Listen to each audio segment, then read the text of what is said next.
Assalamualaikum dan salam sejahtera kepada semua pelayar Facebook Sinar Harian. Hari ini saya berada di Dewan Serbaguna Felda Seberang Tayo di Kemaman untuk membawakan perkembangan Majlis Pelancaran Felda Siap Siaga 2023 sebagai persediaan untuk menghadapi bencana banjir pada tahun ini.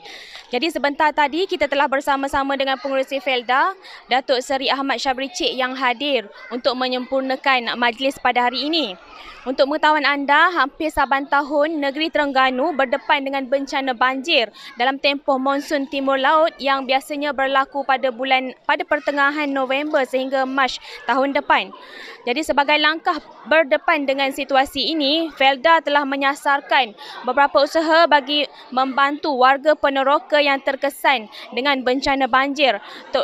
Dan kali ini difahamkan ia melibatkan peruntukan yang besar iaitu keseluruhannya hampir RM5 juta.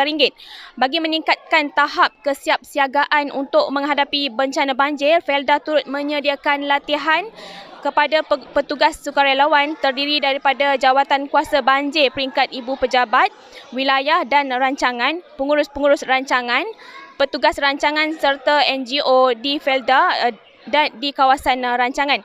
Jadi bersama-sama dengan saya ketika ini ialah dua sukarelawan iaitu salah seorangnya ialah Encik Alimun bin Daud yang merupakan Ketua Peneroka Felda Seberang Tayor untuk mengetahui lebih lanjut mengenai inisiatif yang diusahakan oleh kerajaan. Ya, Assalamualaikum Encik Alimun. Jadi boleh Encik Alimun ceritakan apakah pandangan Encik tentang inisiatif pelancaran Felda Siap Siaga yang dilaksanakan pada hari ini? Saya rasa ini adalah satu perkara yang baik di mana peneroka-peneroka sini akan dapat layanan yang baiklah seperti bila berlaku banjir. Jadi apakah impak ataupun perkara yang bahkan dimanfaatkan oleh penduduk Felda hasil daripada inisiatif yang dilaksanakan oleh kerajaan ini? Yang pertamanya apabila keadaan banjir itu kita akan suruh orang siap sedia selalu untuk pindah ke Dewan PSN. Itulah yang pertamanya. Sebab kita tak mahu masa-masa lalu ada orang rumah ni dah tenggelam baru nak pindah. Kita tak nak orang kata gitu lah. Sebab menyelamatkan nyawa. Melibatkan nyawa orang.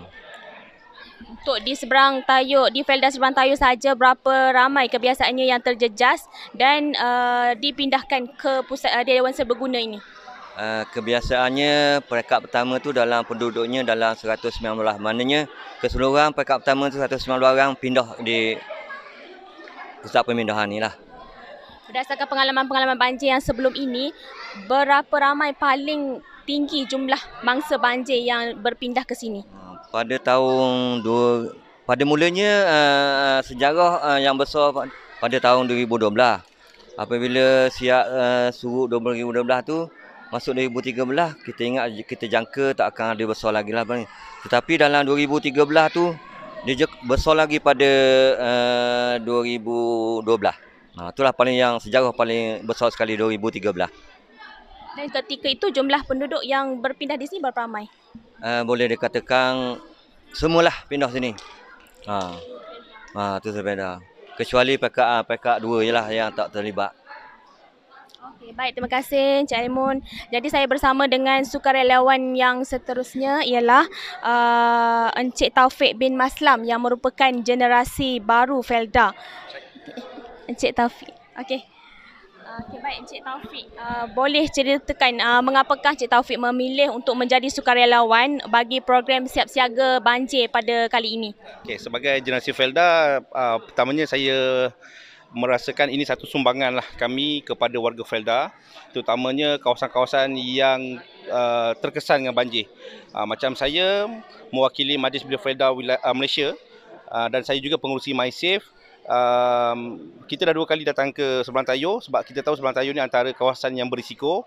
2022 kita hantar sekali sukarelawan kita untuk bantu masa banjir di sini dan tahun lepas pun kita ada hantar juga. Sebab bagi kami inilah sumbangan sukarelawan, tanggungjawab sosial kami kepada generasi Felda. Boleh Cik Taufik ceritakan tak pengalaman-pengalaman berdepan dengan keadaan banjir dan situasi menyelamatkan masa banjir untuk sebelum-sebelum ni? Ya, okey.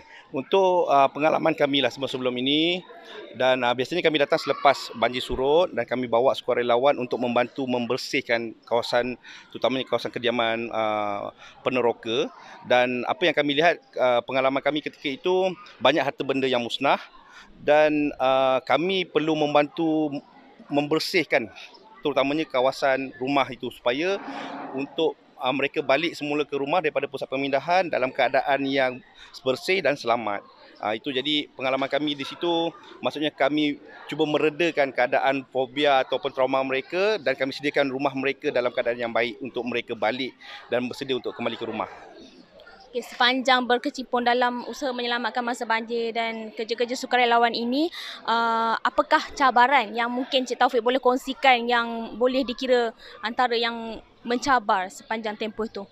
Okey, cabarannya ialah biasa kita bila dalam keadaan selut di dalam rumah kan, kadang kita tak nampak apa yang ada di bawah selut tersebut. Kadang-kadang ada di antara sukarelawan kami yang terpijak subjek-subjek yang keras, kasar dan menyebabkan mereka cedera kan. Jadi itu antara cabaran. Walau bagaimanapun kami tak pernah rasa putus asa dan kami sentiasa bersedialah untuk berhadapan dengan bencana-bencana akan datang. InsyaAllah dengan program siap siaga yang telah dilancarkan oleh pengurusi Felda ini, kami rasa kami lebih bersedia sebab kali ini Felda nampaknya menyediakan lebih banyak keperluan untuk mangsa banjir dan kepada sukarelawan juga. Jadi insyaAllah lepas ini kami lebih bersedia dengan peralatan yang secukupnya.